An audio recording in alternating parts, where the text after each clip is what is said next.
부르고. 네, 우리 같이 함께 찬양하고 또 하나님 앞에 나아가는 은혜의 시간 갖기를 원합니다. 우리 같이 찬송가 그 크신 하나님의 사랑 부르고요. 그리고 왕 겸손의 왕이라는 찬양 이어서 우리 같이 함께 찬양하도록 하겠습니다.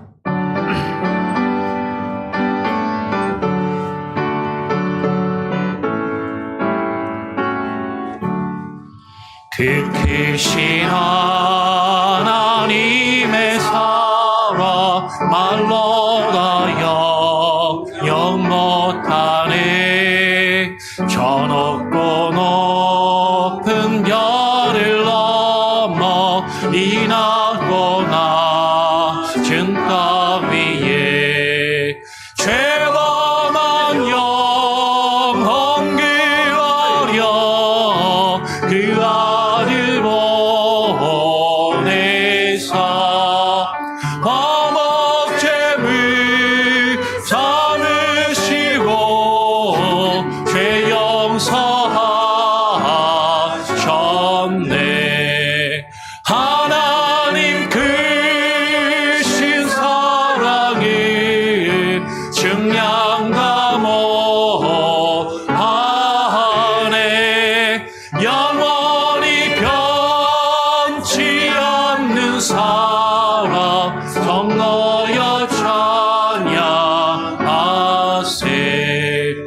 외로운 시절 지나가고 강 위에 영화 새할 때 주 믿지 않은 영혼들의 큰 소리 외쳐울어도 주 믿는 성도들에게 큰 사랑 베푸사. 우리의 죄 다했으니 은혜 잊을까. 하나님 크신 사랑이 증량가 못하네. 영원히 변치 않는 사랑 성도여 찬양하세.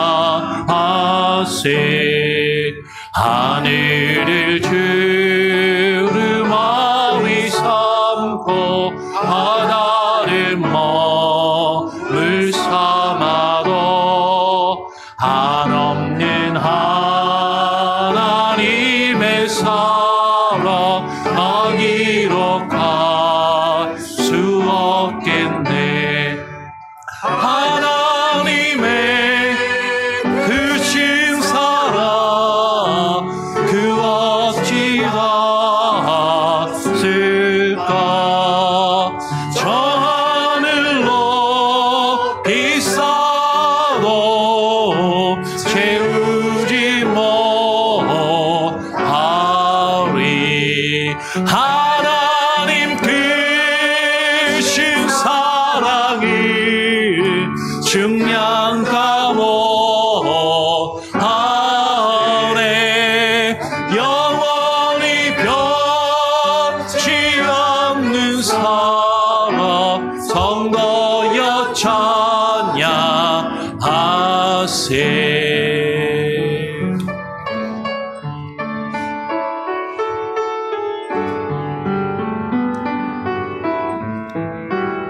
왕 겸손의 왕 이어서 찬양하죠. 왕 겸손의 왕 평범한 목수의 아들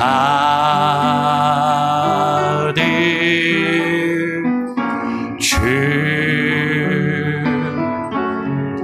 정의로우신 죄인을 섬기신 창조주 주의 손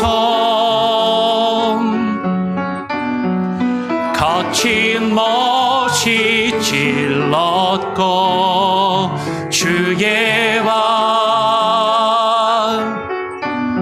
갈보리 오르셨네.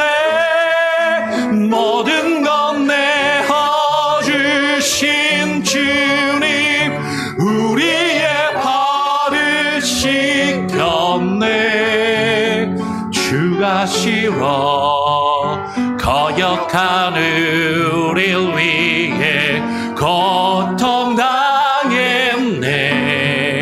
무엇을 위한 사랑인지 무엇을 바란 희생인지 당신은 사랑의 눈먼 주님. 왕 겸손의 왕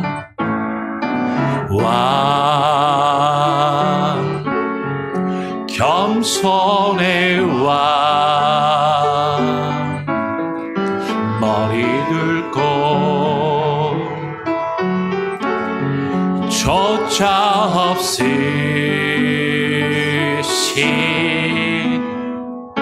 주 정의로우신 그 겸손 알기 원하네. 주허리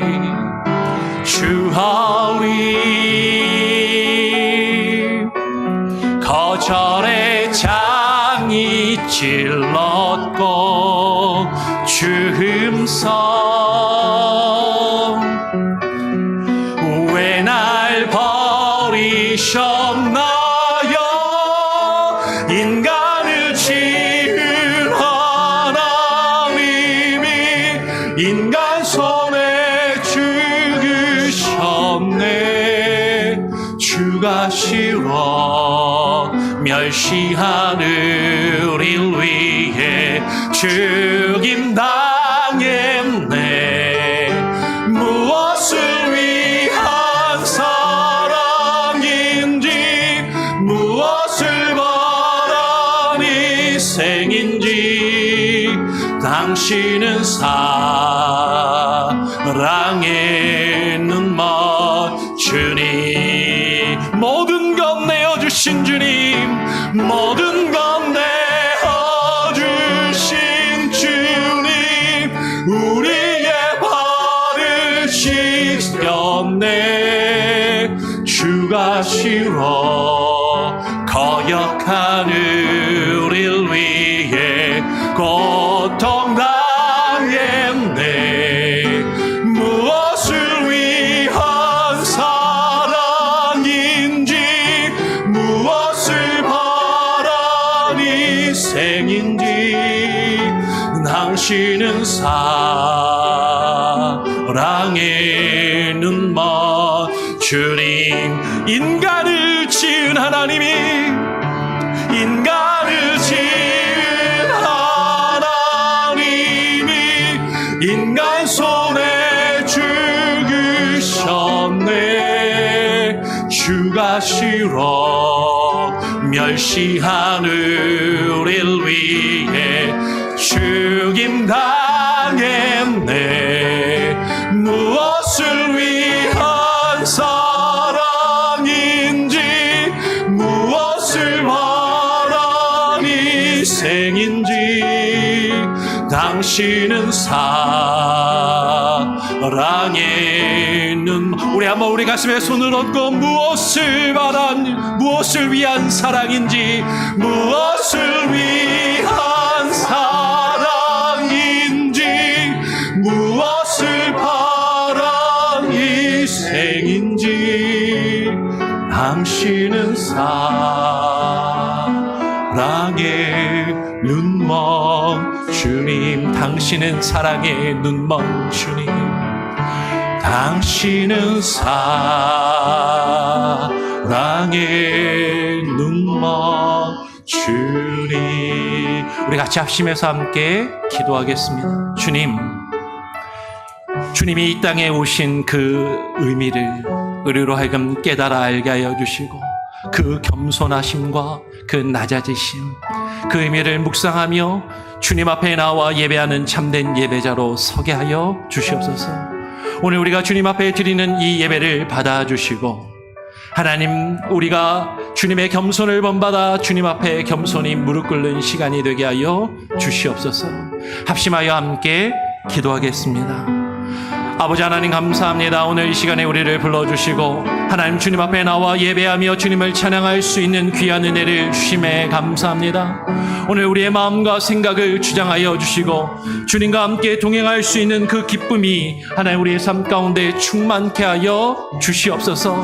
아버지 하나님만을 바라보며 예배케 하여 주시고 우리가 무엇을 바라든지 주님과 함께 동행할 수 있는 그 귀한 은혜를 우리에게 허락하여 주셨사오니 아버지 하나님, 우리의 마음이 하나님의 주님이 이 땅에 오신 그 참된 의미를 묵상하며 깨달아 알게 하여 주시고 아버지 주님을 통하여 우리가 아버지 하나님 앞에 나올 수 있는 그 은혜가 얼마나 큰 은혜인지를 깨달아 알게 하여 주시고 아버지 주님 앞에 나와 참된 예배, 하나님이 기뻐 받으시는 예배, 영과 진리로 드리는 예배를 하나님 앞에 드리게 하여 주시옵소서. 아버지 하나님 함께 하여 주시고 하나님 주장하여 주시옵소서. 아버지 함께 하소서. 감사와 찬양을 주님께 올려드립니다. 없으기를 바랍니다. 아버지 하소서. 사랑이 많으시고 신실하신 하나님 아버지, 거룩한 주일을 허락하시고 주님의 전에 나와 예배하게 하시니 감사드립니다. 지난 한 주간도 지켜주신 은혜에 감사드리며 우리의 생각과 말과 행동 가운데 하나님 뜻대로 살지 못했던 죄를 용서하여 주옵소서. 하나님 나라가 이 땅 가운데 더욱 확장되게 하시고 우리 교회가 복음의 빛을 밝히 주는 교회 되게 하옵소서. 교육부를 위해 기도합니다. 영유아부, 유치부, 아동부, 청소년부 모든 예배 가운데 성령님 함께 하여 주시고 다음 세대가 세상의 가치보다 하나님의 말씀 위에 크게 서게 하옵소서.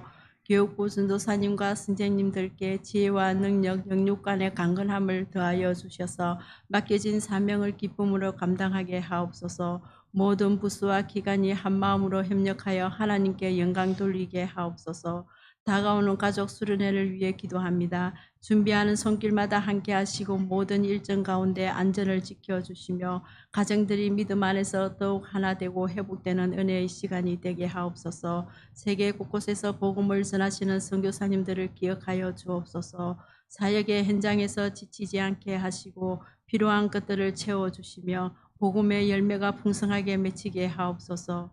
말씀을 전하시는 목사님 성령으로 붙들어 주셔서 선포되는 말씀마다 성도들의 막힌 담을 허물고 닫힌 마음의 문을 여는 역사가 일어나게 하옵소서. 말씀을 듣는 저희 모두가 주여 말씀하옵소서. 종이 듣겠나이다 하는 순종의 자세로 받게 하시고 예배가 끝난 후 세상으로 나갈 때 세상을 변화시키는 능력 있는 그리스도인으로 살게 하옵소서. 살아계셔서 역사하시는 예수 그리스도의 이름으로 간절히 기도드립니다. 아멘. 나를 사랑하는 주, 나의 곁에 계신 주, 이제는 나의 기도 들어주소서.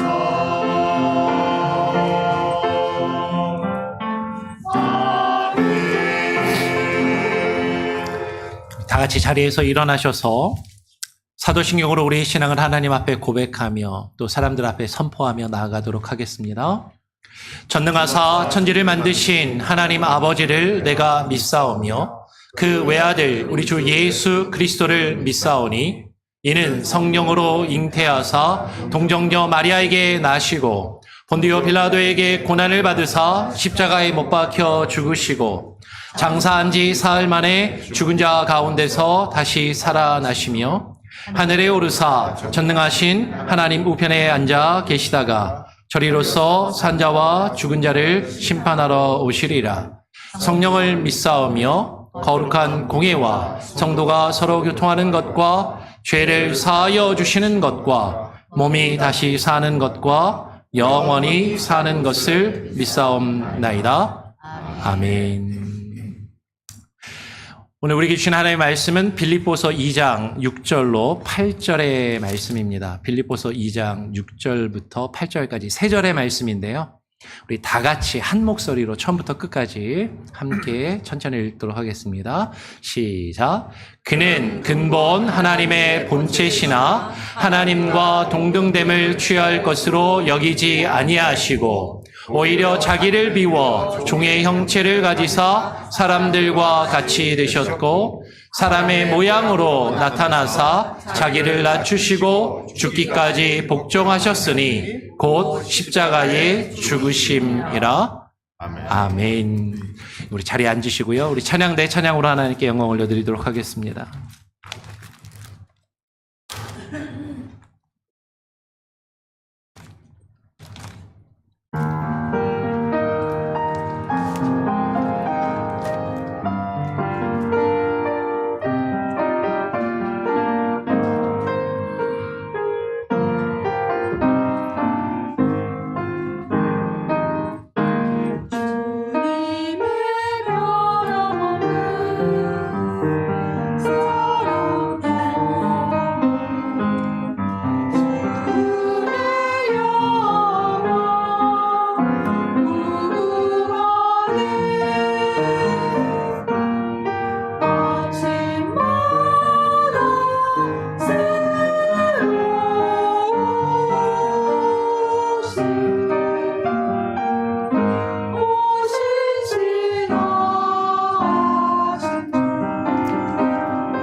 신실하신 주 오 신실하신 주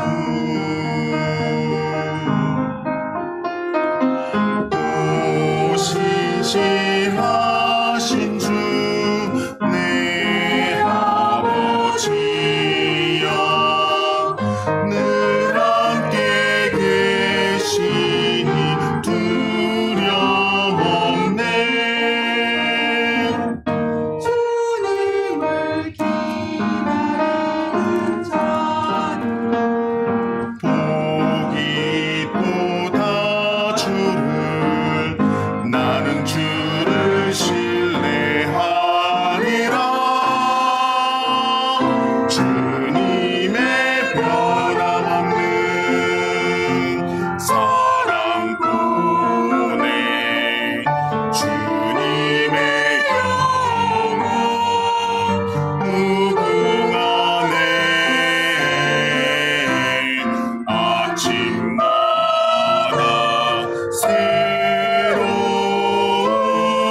새로운 주 오 신실하신 주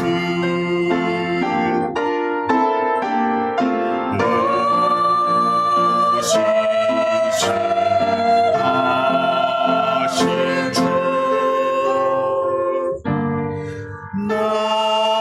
나의 주님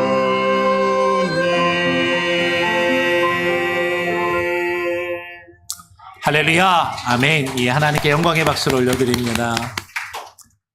옆 사람하고 한 번 더 인사해 볼까요? 주님을 찬양합니다. 또 사랑하고 축복합니다. 예. 한국 갔다가 또 다시 또 돌아오신 분도 계시고요. 또 다음 주부터 또 출타하시는 분들도 계시고 여름이라 우리 성도님들이 이동이 많습니다. 예, 출타하셨다가 돌아오셨다가 또 피곤하신 몸을 가지고 이끌고 또 예배에 나오신 분들도 있고요. 주님의 이름으로 환영하고 축복합니다. 여러분, 오늘 말씀을 통해서 우리가 함께 나누기 원하는 것은 그리스도의 낮아지심이라는 제목으로 함께 말씀을 나누길 원하는데요. 지난 2주 동안 우리가 함께 나눈 내용들을 함께 다시 정리해 보면, 첫째 주에는 예수님이 누구이신가에 대한 내용으로 함께 말씀을 나누었습니다. 그래서 여러분 꼭 기억해야 되는 건, 예수님은 진짜 참 하나님이시면서 진짜 참 사람이신 분이시다라는 것을 우리가 함께 나누었고, 그리고 지난주 또 둘째 주에는 그분이 무엇을 하시는 분이신지에 대해서 세 가지의 직분, 선지자, 제사장, 왕이라는 세 가지의 직분을 감당하신다는 예수 그리스도의 삼중직에 대해서 같이 함께 나누었습니다. 그리고 이제 오늘 우리는 한 걸음 더 깊은 질문 앞으로 나아가기를 원하는 것이죠. 실제적으로 그러면 그분이 그 삼중직, 그리스도의 직분을 가지고서 우리를 위해서 그 일을 어떻게 이루셨는가 하는 것을 같이 함께 살펴보기를 원하는 거예요. 그 답은 한 단어입니다. 그게 뭐냐면 낮아지심이라는 거예요. 낮아지심. 여러분, 요즘 한국에 가면 일부 카페나 식당에서 마주하는 어떤 따뜻한 문화가 하나 있다고 합니다. 예전에 촛불 집회 그 이후로 많이 더 크게 확산했다고 하는데, 내가 여유가 있을 때 커피숍에 가가지고 커피를 사서 마시면서 내 커피값만 내는 게 아니라 다른 사람을 위해서 돈을 더 내는 거예요.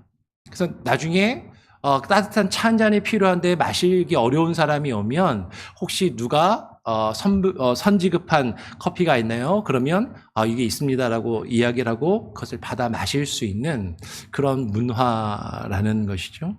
그러니까 내가 누가 와서 받을지도 모르는데 다른 누군가를 위해서 미리 커피값을 지불하고, 다른 사람은 사람은 나를 위해서 누가 커피값을 지불했는지도 모르지만 누군가가 지불한 그 커피 한 잔을 따뜻하게 마실 수 있는 어떤 그런 문화인 것이죠.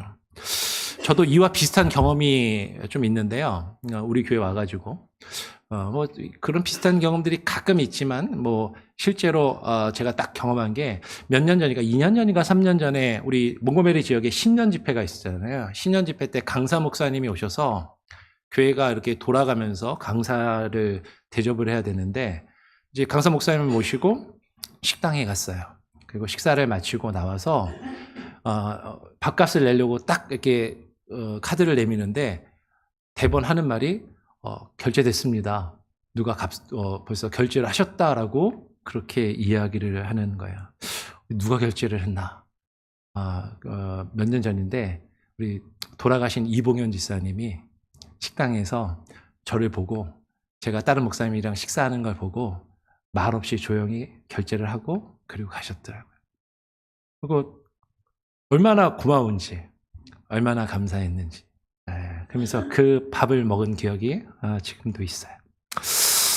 여러분, 누군가 이미 값을 치러 놓은 그 잔을 우리는 마시고 있는 거죠. 여러분, 우리가 누리는 이 구원과 우리가 누리는 평안함과 이 자유는 누군가 이미 치러 놓은 값을 내가 대신 누리는 거예요. 우리가 누가 언제 얼마나 큰 값을 치루었는지 우리가 오늘 본문을 통해서 우리가 조금 더 자세하게 한번 살펴보기를 원하는 거죠. 여러분, 오늘 본문 빌립보서 2장, 우리가 같이 읽은 이 빌립보서 2장 6절에서 8절은 단순한 단순한 산물이 아니다라고 해석하는 학자들이 많이 있습니다. 성경 신학자들은 이 단락이, 우리가 읽은 이 부분이 아마도 초대교회가 입에서 입으로 함께 전하며 부르던 노랫말, 찬송가 가사였을 가능성이 크다라고 그렇게 봅니다. 그리스도께서 내려가신 그 길을 따라 함께 그것을 부르는 노래. 여러분, 우리가 예배 전에 왕, 겸손의 왕이라는 노래를 같이 불렀잖아요. 물론 이 노래 아시는 분도 있고 모르시는 분도 있지만 가사말이 참 좋죠. 그렇죠? 그 가사를 통해서 예수님께서 겸손히 얼마나 우리를 위해 낮아지셨는지를 우리가 묵상하고 함께 노래했던 것처럼 아마도 초대교회 성도들은 이 성경 구절을, 우리가 알고 있는 이 성경 구절을 가사로 해서 예수 그리스도의 낮아지심, 우리를 위해서 행하신 그 일을 높이고 찬양한 것으로 그렇게 생각을 한다라는 거죠. 우리가 같이 읽진 않았는데 이 빌립보서 2장 6절 바로 앞에 5절에서 바울은 이 노래를 빌립보 교회에 가르치면서 한마디를 덧붙입니다. 뭐라고 덧붙이냐면 너희 안에 이 마음을 품으라 곧 그리스도 예수의 마음이니 라고 그렇게 이야기를 하는 거예요. 그리고 이 노래의 마지막 마디, 십자가에서 우리는 하나님의 두 얼굴을 만나게 되는 거죠.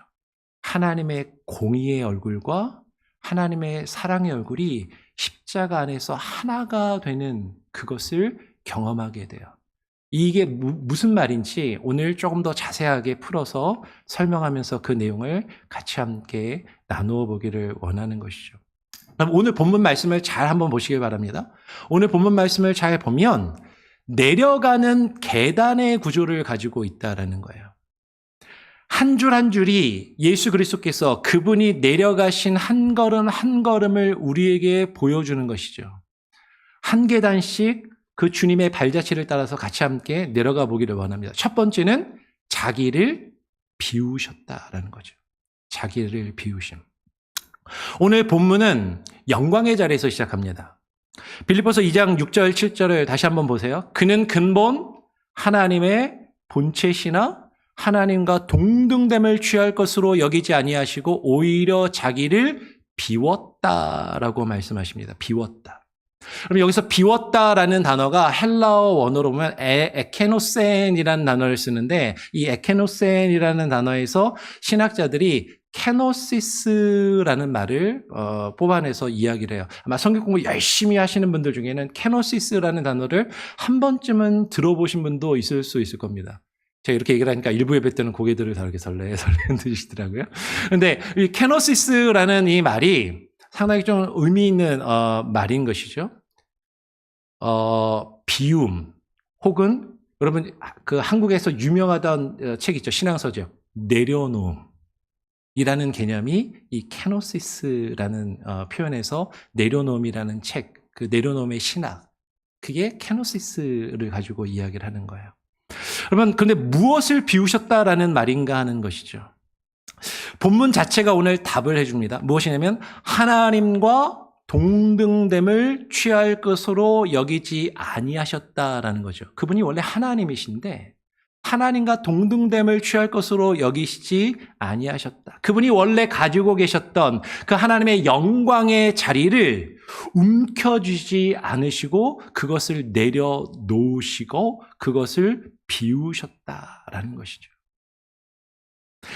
꽉 쥐고 있었던 그 손을 펴서 그 모든 것을 내려놓으셨다라고 이야기를 하는 거예요.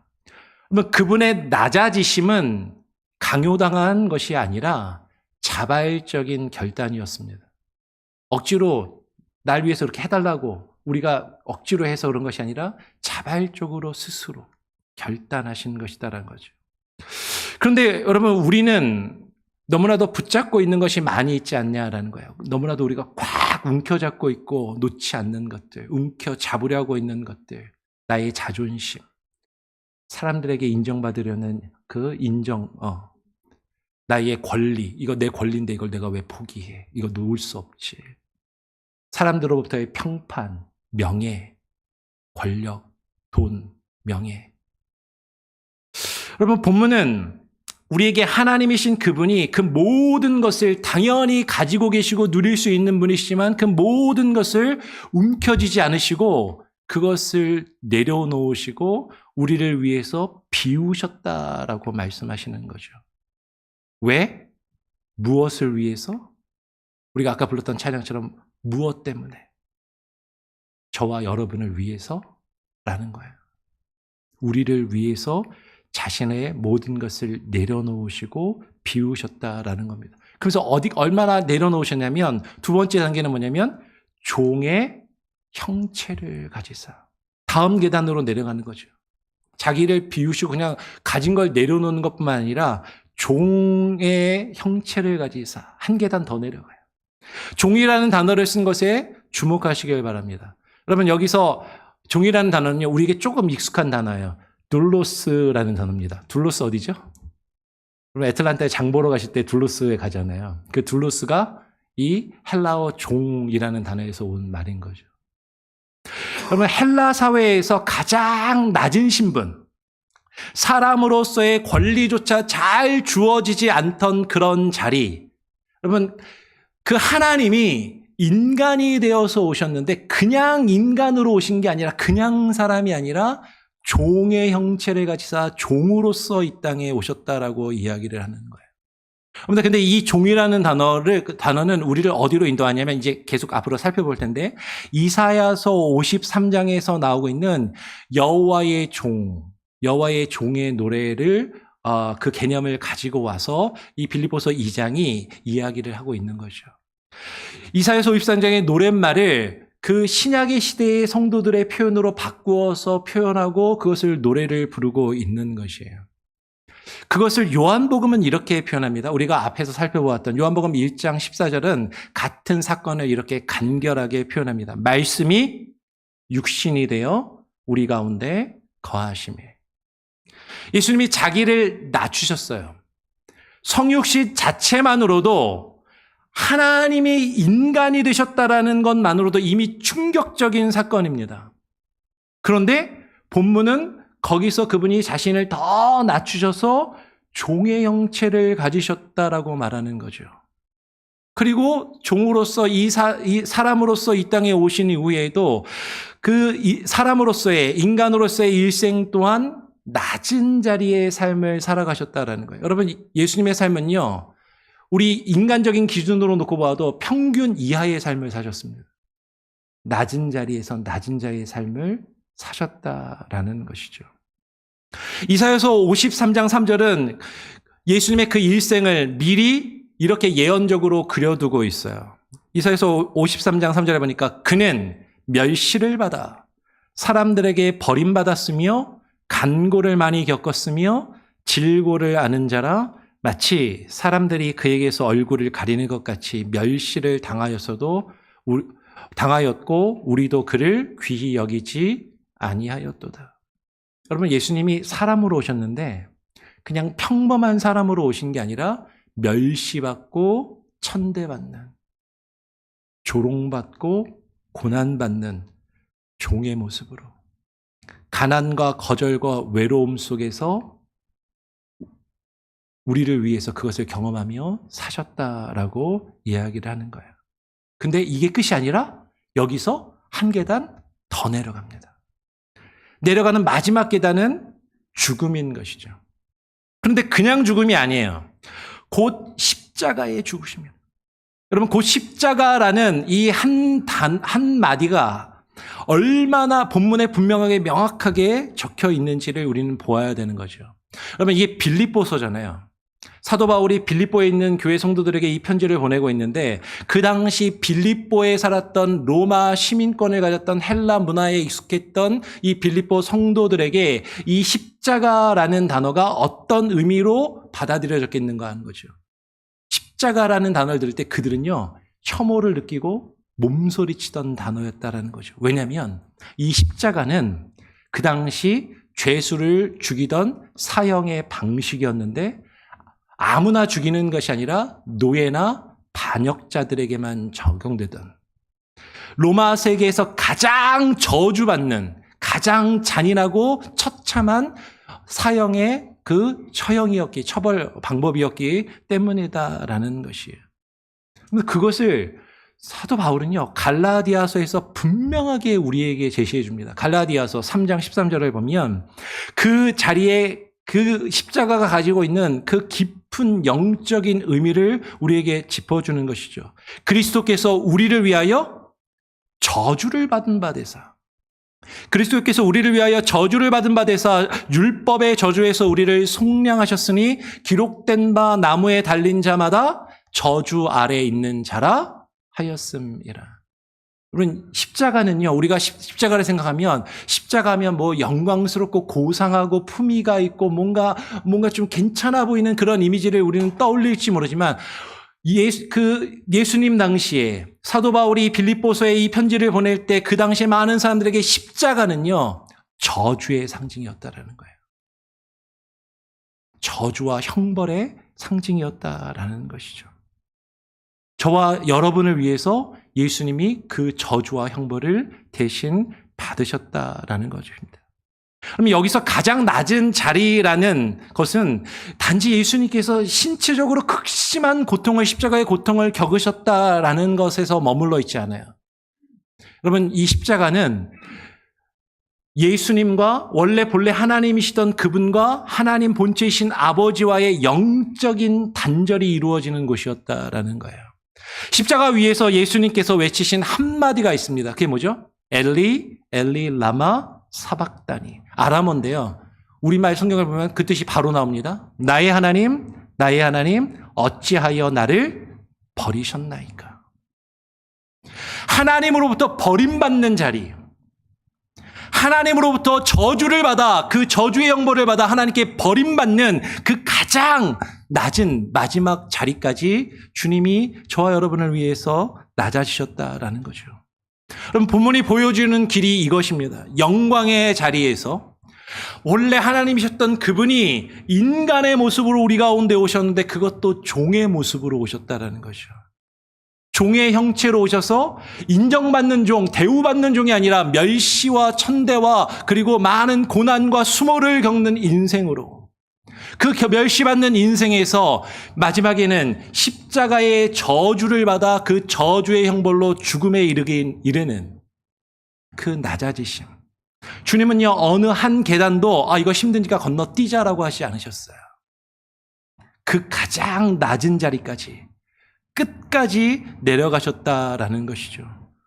왜 예수님께서 그렇게 낮아지셔야만 했는가? 왜 주님께서 그렇게 내려가셔야만 했는가 하는 것이죠. 오늘 본문 빌립보서 2장 6절에서 8절, 오늘 우리가 읽은 본문은 그것이지만 그 뒤에 숨어있는 신학적인 의미, 영적인 의미를 우리는 살펴보아야 한다라는 것이죠. 왜 그분은 끝까지 내려가셔야만 했는가? 성경은 본문이 그 의미를 가져온 구약 성경의 말씀과 예수 그리스도의 자기 해석으로 이 질문에 답을 합니다. 아까 빌립보서 2장이 그 내용과 의미를 이사야서 53장에서 가져왔다라고 말씀을 드렸잖아요. 그걸 한번 구체적으로 한번 살펴보죠. 이사야서 53장으로 다시 돌아가 봅니다. 그러면 이사야서 53장 5절 6절에 이렇게 기록하고 있어요. 그가 찔림은 우리의 허물 때문이요 그가 상함은 우리의 죄악 때문이라. 그가 징계를 받음으로 우리는 평화를 누리고 그가 채찍에 맞음으로 우리는 나음을 받았도다. 우리는 다 양 같아서 그릇 행하여 각기 제 길로 갔거늘 여호와께서는 우리 모두의 죄악을 그에게 담당시키셨도다 라고 이야기를 해요. 그럼 오늘 이 말씀을 잘 보시기 바랍니다. 여기에 중요한 대명사가 두 개가 나와요. 그와 우리예요. 근데 이 말씀을 잘 읽어보면 그와 우리가 서로 교차가 됩니다. 여러분 그게 보이시나요? 바로 그분과 우리의 자리가 교차되고 있다라는 것이죠. 그가 찔리고 그가 상하고 그가 징계를 받았는데 평화와 치유는 바로 우리가 얻는다라는 거죠. 우리에게 주어진다라는 거예요. 그분의 자리와 우리의 자리가 서로 뒤바뀌어진다라는 겁니다. 그분이 우리의 자리에 서시고 우리는 그분으로 말미암아 그 영광의 자리에 서게 된다라는 것이죠. 이것을 신학자들이 약간 어려운 말로 뭐라고 이야기하냐면 대속이라고 이야기하는 거예요. 대속. 약간 어려운 말로 들릴 수도 있지만 그래도 교회 다니시는 분들이 대속, 구속 같은 말이거든요. 이 본문 자체가 이미 그렇게 말하고 있습니다. 그가 대속이라는 게 뭐죠? 그가 우리 대신 우리의 죄값을 속량하셨다. 우리의 죄값을 대신 값을 치르셨다라는 뜻이 구속, 대속, 속량 그 의미다라는 것 같은 말이에요. 그러면 예수님은 자기의 죽음을 어떻게 스스로 정의하고 계시는가 하는 거죠. 마가복음 10장 45절이 가장 분명하게 예수님이 자신을 어떻게 이해하고 계시고 어떻게 말씀하고 계시는지 자기 해석을 우리에게 보여주고 있는 것이죠. 마가복음 10장 45절에 보면 예수님이 이렇게 말씀하셨어요. 인자가 온 것은 섬김을 받으려 함이 아니라 도리어 섬기려 하고 자기 목숨을 많은 사람의 대속물로 주려 함이니라. 그럼 여기서 대속물이라는 단어가 매우 중요한 의미를 가지는 단어인데 이 대속물이라는 단어가 원어 성경을 보면 헬라어로 리트론이라는 단어를 씁니다. 리트론. 여러분 이 단어는요. 당시 노예 시장과 포로 수용소에서 흔히 사용되던 말이었어요. 당시 노예나 포로가 된 사람, 그 누군가의 몸값을 지불하고 자유를 사기 위해서, 그를 자유롭게 하기 위해서 그 값을 지불하는 몸값을 가리켜서 리트론이라고 이야기를 했던 거죠. 그러니까 다른 어떤 성경을 보면 이걸 속전이라고 그렇게 표현하기도 하는 거죠. 대신 값을 치르는 것. 예수님은 자신의 죽음을 어떻게 이해하고 계시냐면 우리를 위한 우리의 몸값이라고 이해하고 계시고 말씀하고 계신다라는 거예요. 근데 여러분 우리가 누군가의 노예였나요? 성경 우리에게 이야기해요. 우리는 죄와 사망의 노예였습니다. 죄와 사망에 사로잡혀 있던 자였어요. 그 죄의 사슬을 풀기 위해서는 그 죄값이 지불되어야 되는 거죠. 그 죄값을 치러야 그 노예의 신분에서 해방되고 그 죄의 사슬이 풀어지며 자유함을 얻을 수 있다라는 거죠. 우리가 죄와 사망에 얽매여 있고 죄와 사망에 묶여서 그 죄와 사망에 속박되어 있던 우리가 자유함을 얻을 수 있도록 예수님께서 그 값을 대신 치르셨다. 이게 대속과 구속의 의미라는 것이죠. 여러분 우리 한국말 사람들이 많이 흔히 하는 말 중에 보증 서지 마라라는 말을 종종 이야기합니다. 거의 격언처럼 내려오는 거죠. 야 보증 쓰는 거 아니야. 특히 친한 사람들끼리 보증 쓰면 안 돼. 보증 쓰면 그 관계 다 틀어지고 망가진다라고 보통 이야기해요. 왜 그럴까요? 보증은요. 단순히 그 사람을 내가 추천하거나 지지한다라거나 응원을 표시하는 것이 아닙니다. 그것은 그 이상의 의미를 가지는 거죠. 보증을 쓴다는 것은 그 사람이 그 빚을 갚지 못하면 그 빚을 내가 다 짊어지고 그것을 내가 다 갚겠다라는 법적인 책임을 내가 지겠다라는 거예요. 그러면 그 사람이 빚을 갚지 못했을 때 어느 날 내 통장에서 돈이 막 빠져나가는 거예요. 그러면 큰일 나잖아요. 그래서 한 가정이 휘청휘청되고 망가지는 일들을 종종 우리 주변에서 보게 되는 경우가 있다라는 것이죠. 그럼 여기서 말하는 대속이 바로 그런 같은 개념이다라는 거죠. 대신 값을 지불하셨다라는 거예요.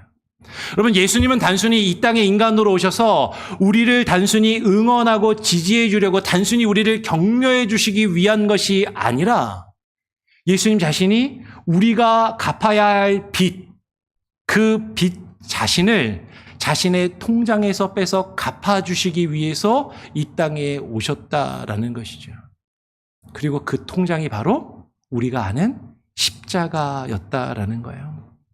여러분 지난 5월에 우리가 함께 나누었던 인간의 비극을 기억하십니까? 우리의 죄, 그리고 스스로는 그 빚을 갚을 수 없는 우리의 절망적인 무능력함. 그 문제를 해결하시기 위해서 둘째 아담이신 예수 그리스도께서 그 빚을 끝까지 책임지고 갚으신 자리가, 외면하지 않으시고 그 빚을 대신 끝까지 갚으신 자리가 바로 오늘 본문의 마지막 구절, 죽기까지 복종하셨으니 곧 십자가의 죽으심이라라고 말씀하고 있는 거예요. 여러분 그분이 우리의 죄값을, 우리의 빚을 다 갚으시고 값을 치르셨다라는 거예요. 그러니까 우리의 빚이 다 갚아졌으니까 우리는 더 이상 죄의 빚진 자들이 아니다라는 거죠. 우리는 하나님께 빚진 자들이 되는 거죠. 은혜의 빚진 자들. 여러분, 그분이 우리의 죄값을 다 치르시고 갚으셨기 때문에 우리는 자유를 얻은 자유한 자들이 되었다라는 거예요. 자, 지금까지 우리는 왜 그 길을 예수님께서 겪으시고 이렇게 내려가셨는가를 살펴보았습니다. 근데 이제는 한 걸음 더 깊이 들어가기를 원하는 거죠. 그 십자가에서 하나님이 도대체 어떤 분으로 우리에게 나타나 보이고 드러나고 있는가 하는 것이에요. 성경은 그 십자가라는 한 자리에서 하나님의 두 가지의 얼굴을 동시에 보여줍니다. 그게 뭐냐면 하나님의 공의 그리고 하나님의 사랑이라는 두 얼굴이 십자가에서 함께 하나가 되어 우리에게 보여준다라는 것이죠. 그러면 이것을 잘 설명해 주는 성경 구절이 이사야서 53장 10절의 말씀입니다. 한 번 더 보죠. 이사야서 53장 10절에 보면 하나님의 공의에 대해서 먼저 우리에게 이야기를 합니다. 이사야서 53장 10절에 여호와께서 그에게 상함을 받게 하시기를 원하사 질고를 당하게 하셨은즉이라고 이야기를 해요.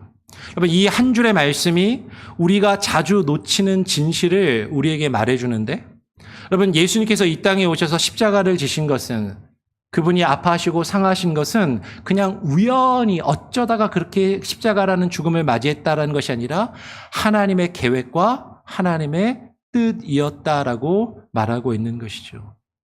왜 그래요? 우리의 죄가 그만큼 무겁기 때문입니다. 하나님은요, 공의의 하나님이세요. 하나님은 죄를 눈 감아 주실 수 없는 공의로우신 분이시다라는 것이죠. 그냥 죄를 봐주시는 것은 사랑이 아니라 불의가 되기 때문인 것이에요. 오늘 로마서 5장을 살펴보면 그것을 깊이 풀어서 우리에게 설명해 줍니다. 로마서 5장 25절 26절을 보면 이 예수를 하나님이 그의 피로써 믿음으로 말미암는 화목제물로 세우셨으니 이는 하나님께서 길이 참으시는 중에 전에 지은 죄를 간과하심으로 자기의 의로우심을 나타내려 하심이니 곧 이때에 자기의 의로우심을 나타내사 자기도 의로우시며 또한 예수 믿는 자를 의롭다 하려 하심이라라고 이야기해요. 여러분, 이 한 절을 깊이 묵상해 보시기 바랍니다. 하나님이 죄인을 그냥 그래 다 없던 걸로 치자, 그냥 다 넘어가자, 그렇게 용서하시면 여러분, 그분이 의로우신 분인가요? 의라는 것은 죄를 죄라 선언하고 잘못된 것을 바로잡고 그 값을 치르게 하는 게 공의예요. 그게 의예요. 그렇죠? 만약에 하나님이 그 죄를 그냥 내버려두고 죄값을 치르지 않게 하고 그냥 덮어놓고 그냥 넘어가자라고 말씀하신다면 그것은 하나님의 공의가 무너지는 것이죠. 그래서 하나님은 자신의 의로움을 보이시면서 동시에 우리를 의롭다 하실 길을 찾으셨습니다.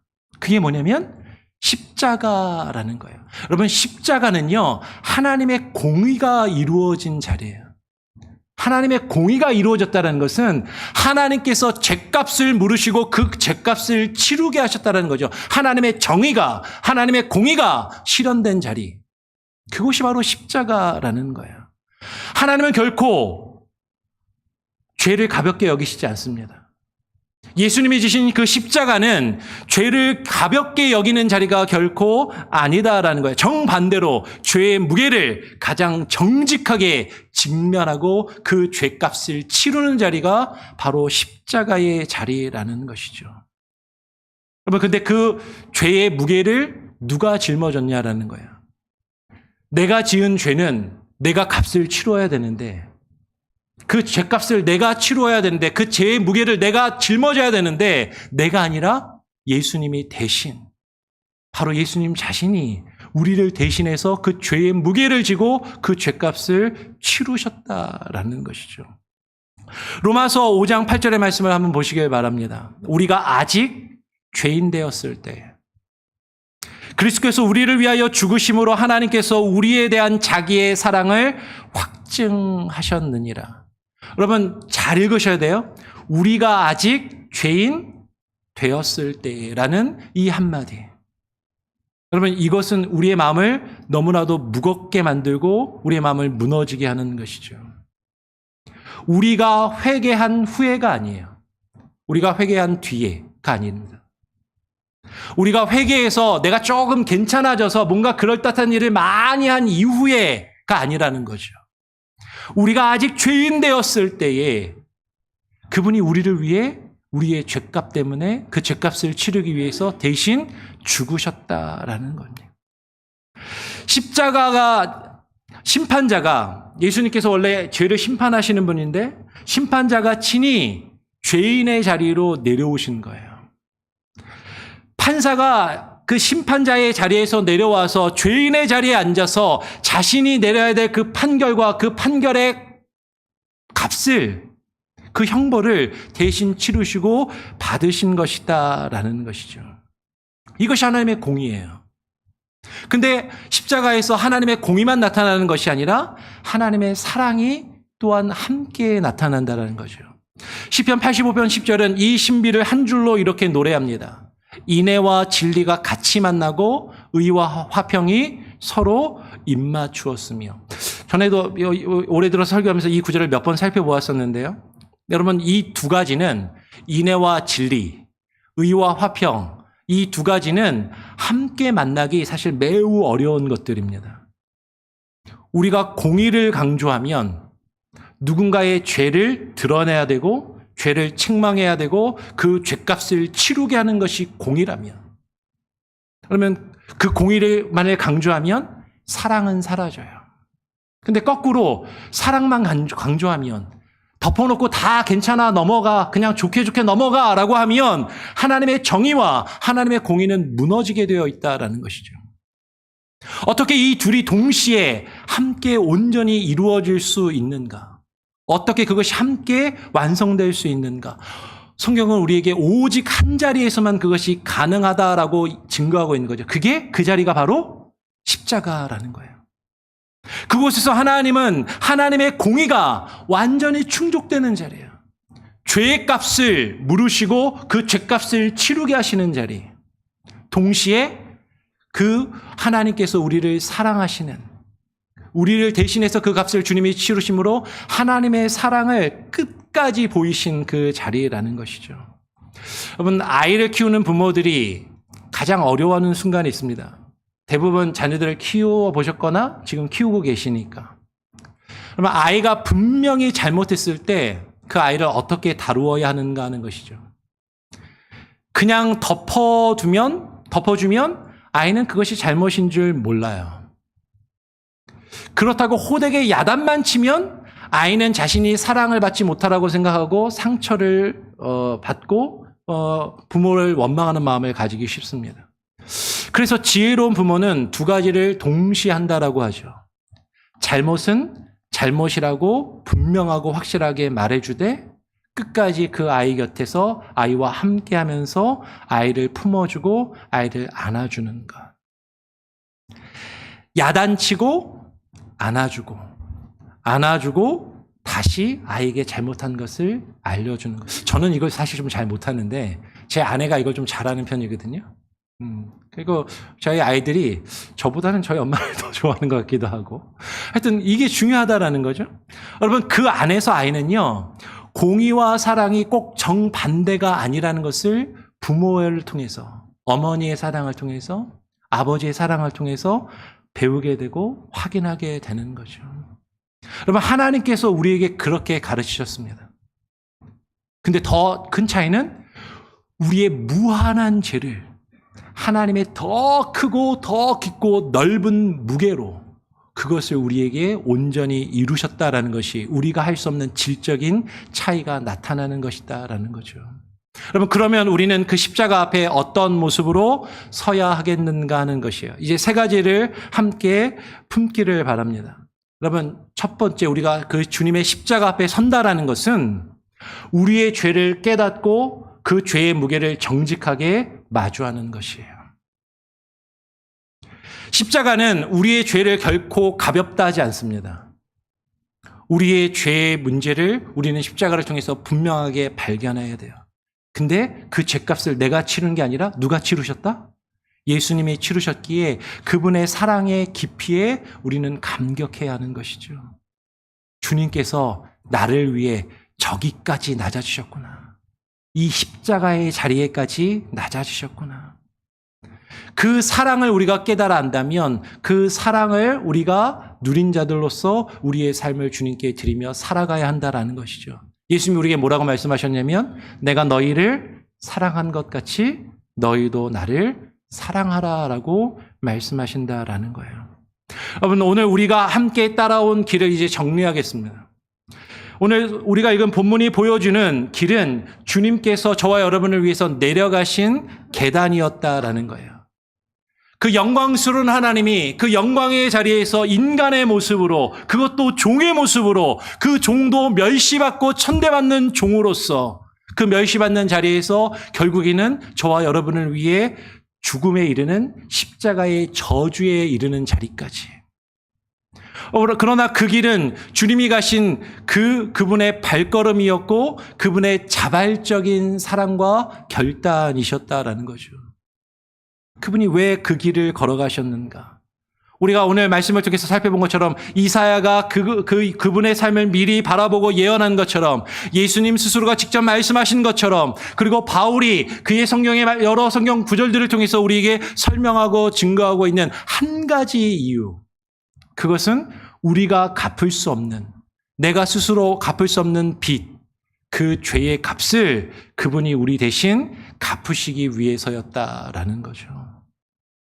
그리고 주님이 계신 그 자리, 그 십자가 아래에서 우리는 하나님의 얼굴을 바라보게 되는 거예요. 하나님의 공의의 얼굴과 하나님의 사랑의 얼굴이 십자가에서 하나로 온전히 우리에게 나타나고 우리에게 드러나는 것을 우리는 바라볼 수 있고 그것을 바라보아야 된다라는 것이죠. 그러면 십자가 아래서 우리는 두렵고 또한 감격합니다. 왜 두려워요? 그곳에서 죄가 어떻게 다루어지는지를 우리는 분명히 볼 수 있기 때문인 것이죠. 우리의 죄가 얼마나 큰지, 우리의 죄값이 얼마나 처참한 것인지, 우리가 십자가를 통해서 그것을 발견하면 우리는 그 십자가 앞에서 두려워하는 마음과 하나님을 경외하는 마음을 가져야 하는 거예요. 우리가 십자가 앞에서 감격하는 것은 그 죄값을 내가 아닌 그분께서 대신 치르시고 그것을 온전히 이루셨음을 우리가 알았기 때문인 것이죠. 여러분, 주님의 십자가는 단지 잔혹한 비극이 아닙니다. 처참한 형벌이 아니라 그것은 우리를 위한 사랑의 절정이에요. 우리가 살아가는 모든 날의 기초이고 우리의 삶의 방향성을 제시해주는 자리입니다. 우리는 그 십자가 아래에 서 있는 자들이라는 것이죠. 그 십자가에서 우리를 위해 돌아가신 그 주님을 바라보는 자. 그러나 이 이야기는요, 빌립보서 2장 8절에서 끝나지 않습니다. 다음 주에 우리가 나누게 될 텐데 2장 9절로 넘어가면 9절은 이렇게 시작해요. 이러므로 하나님이 그를 지극히 높여. 그럼 다음 주에 우리는요, 주님께서 그 높아지심의 자리로 올라가는 것을 우리가 함께 따라 올라가기를 바라요. 그런데 우리가 주님과 함께 그 높아지는 자리로 올라가려면요, 주님이 낮아지신 이 마지막 계단, 십자가의 죽음과 주님의 무덤, 여기서부터 그 주님의 높아지심이 시작된다라는 거죠. 우리가 주님과 함께 높아지려면요, 주님과 함께 거기까지 낮아지는 모습이 먼저 우리에게 있어야 한다라는 것입니다. 그것을 깊이 고민하고 깨달아 알고 묵상하시길 바랍니다. 아멘. 우리 아까 불렀던 찬양 다시 한번 같이 한번 불러볼까요? 이 땅 위에 오신, 아까가 아니라 우리 지난주에 6월 달에 불렀던 찬양입니다. 이 땅 위에 오신 하나님의 번치에 같이 함께 찬양하고 주님이 이 땅에 오신 그 모습을, 의미를 묵상하기를 원합니다. 함께 찬양하겠습니다.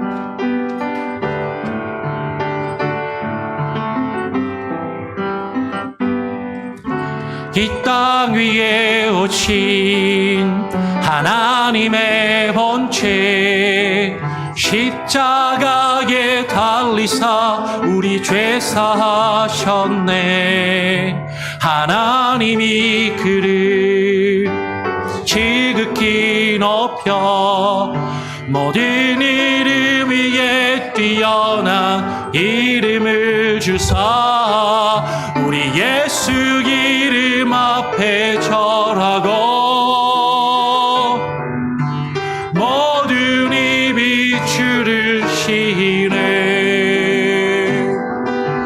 영광 중에 오실 주를 보리라. 선포해 왕께 만세 왕께 만세. 존귀와 위엄을 찬양해. 왕의 왕께 만세. 주 예수 하나님. 우리 고대하네. 주님 오실 그날 다시 사신 왕의 영광 이 땅을 비추네. 사탄의 권세는 주 앞에 무너져 생명과 진리의 주 권세 가장 높도다. 우리 예수 이름 앞에 절하고 모든 입이 주를 시인해. 영광 중에 오실 주를 보리라. 우리 함께 선포합시다. 선포해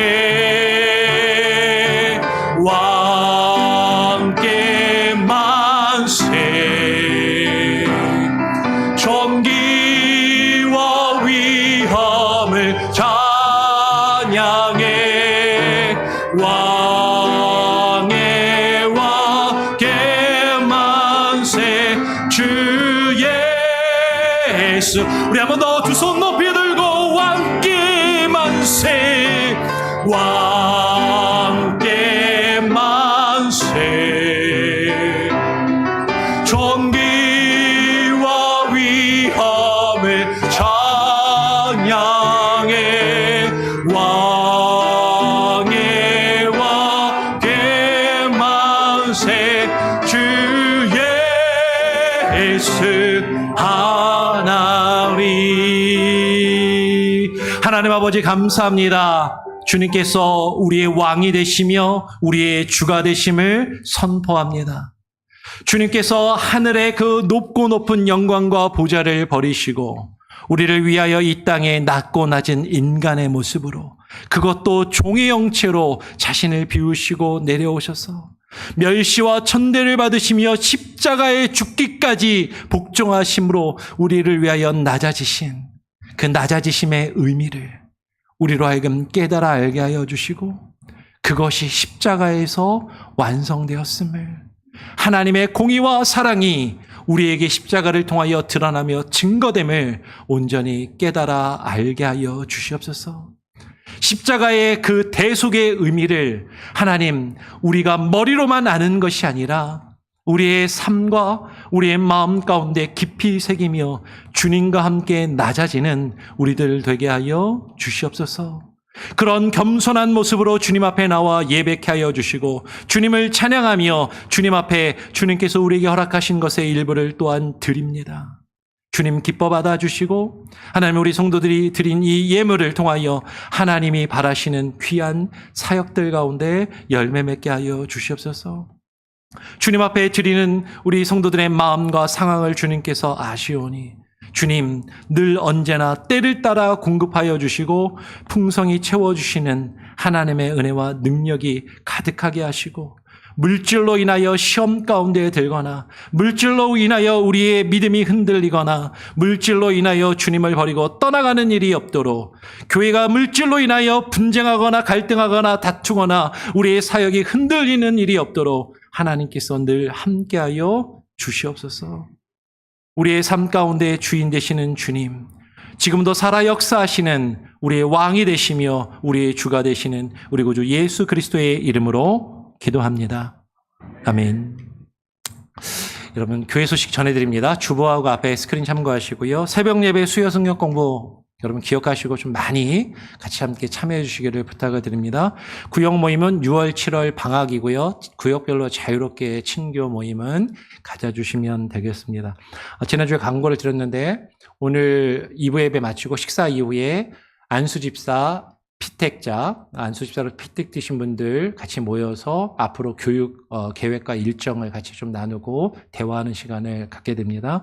안수집사를 뽑는 과정 가운데 또 여러 가지 일들이나 또 여러 가지 여러분들의 생각과 마음들이 일어날 수 있는데 여러분 기도해 주시고 교회 일꾼을 세우는 이 일에 여러분 마음을 모아주시고 또 그분들이 교회를 잘 섬기며 일할 수 있도록 기도해 주시고 같이 또 후원해 주시고 협조해 주시면 감사하겠습니다.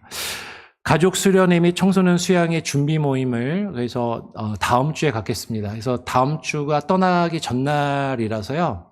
아이들까지 해서 다 같이 모여서 준비 모임을 갖는데요. 다음 주에 가지면 중간에 좀 너무 급한 거 아니냐라고 생각될 수 있습니다. 또 단톡방을 만들었는데 가시는 분들은 필요하면 단톡방에서 같이 좀 대화하고 같이 의견을 나눌 수 있도록 그렇게 하고요.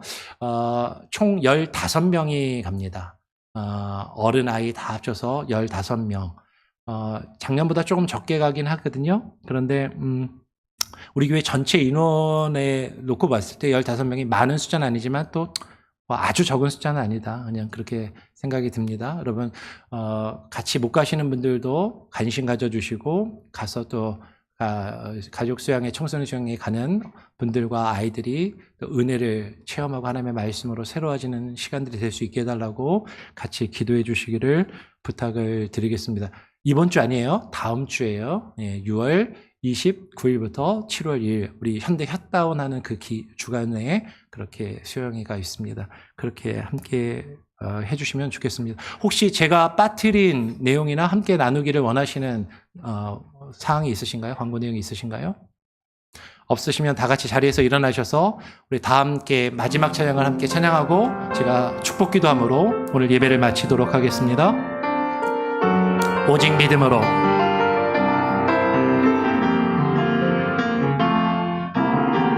세상은 들리고 사람들은 변하여도 나는 주를 섬기리. 주님의 사랑은 영원히 변하지 않네. 나는 주를 신뢰해. 오직 믿음으로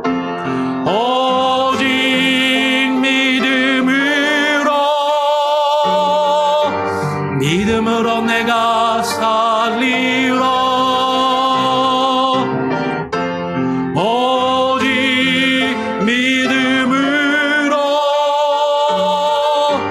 믿음으로 내가 살리라. 믿음 흔들리고 사람들 주를 떠나도 나는 주를 섬기리. 주님의 나라는 영원히 쇠하지 않네. 나는 주를 신뢰해. 오직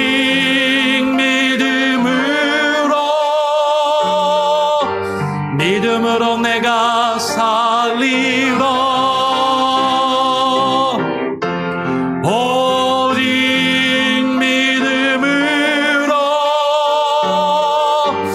믿음으로 내가 살리라. 오직 의인은